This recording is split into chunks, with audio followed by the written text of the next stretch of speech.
Once upon a midnight dreary, while I pondered weak and weary over many a quaint and curious volume of forgotten lore, while I nodded, nearly napping, suddenly there came a tapping, as if someone gently rapping at my chamber door. "'Tis some visitor," I muttered, tapping at my chamber door. Only this, and nothing more. Ah, distinctly I remember, it was a bleak December, and each separate dying ember wrought its ghost upon the floor.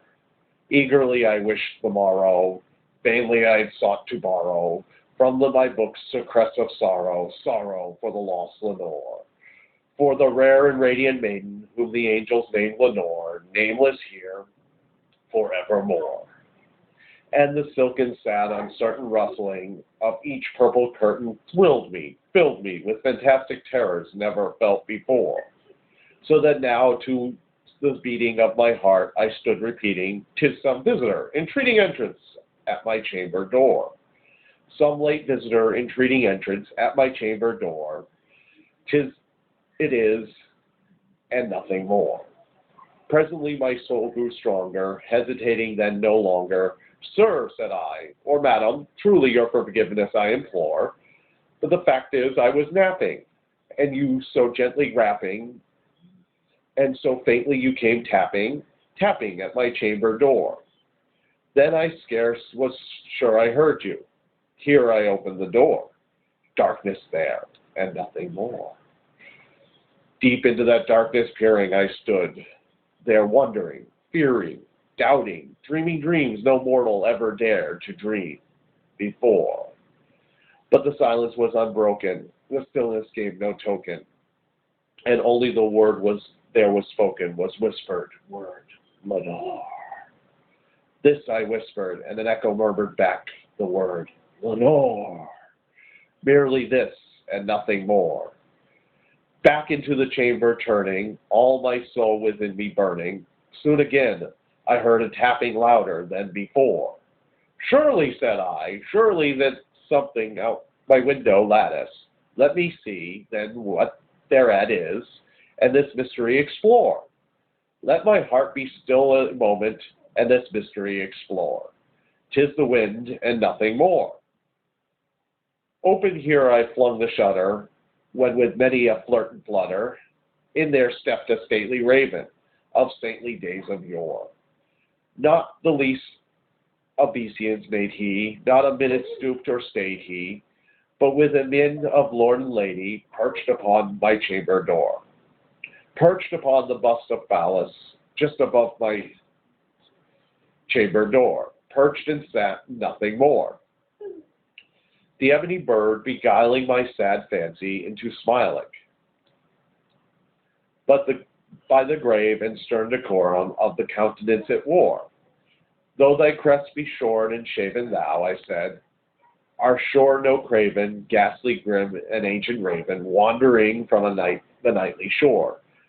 Tell me what thy lordly name is on the night's Plutonian shore." Quoth the raven, "Nevermore." Much I marveled, this ungainly fowl, to hear the discourse so plainly, though its answers a little meaning, little reverence bore. For we cannot help agreeing that no living human being ever was blessed with seeing a bird above his chamber door. Bird or beast upon the sculptured bust above his chamber door, with such a name as Nevermore. But the raven, sitting lonely on a placid bust, spoke only that one word, as if his soul in one word he did outpour. Nothing farther than he uttered, nothing feathered than he fluttered, till I scarcely more than muttered, "Other friends have flown before. On the morrow he will leave me, as my hopes have flown before." Then the bird said, "Nevermore."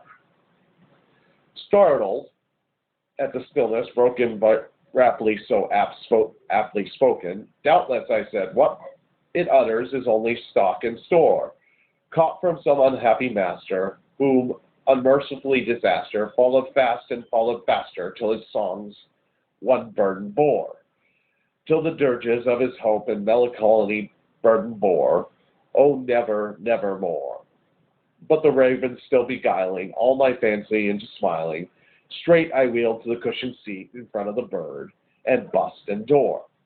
There upon the velvet sinking, I betook myself for linking, fancy unto fancy, thinking that this ominous bird of yore, what this grim and gangly, ghastly, gaunt and ominous bird of yore, meant in croaking, nevermore.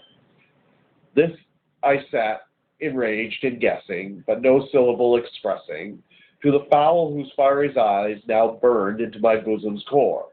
This more and more I sat divining, with my head at ease reclining, on the cushion's velvet lining, that the lamp light gloated o'er,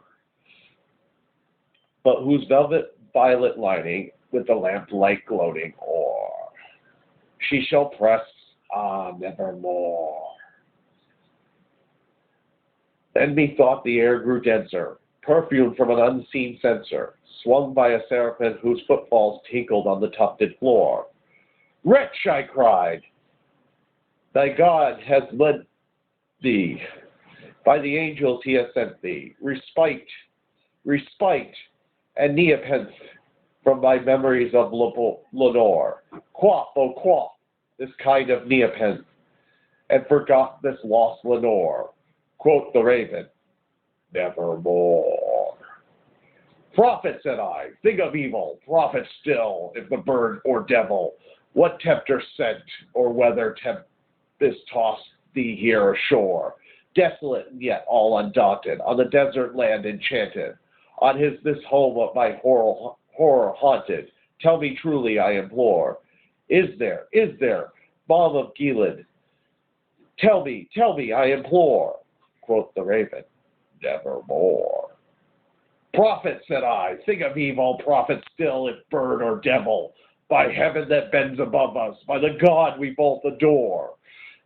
Tell this soul with sorrow laden, if, within the distant Adian, it shall clasp a Saint maiden, with whom the agents named Lenore.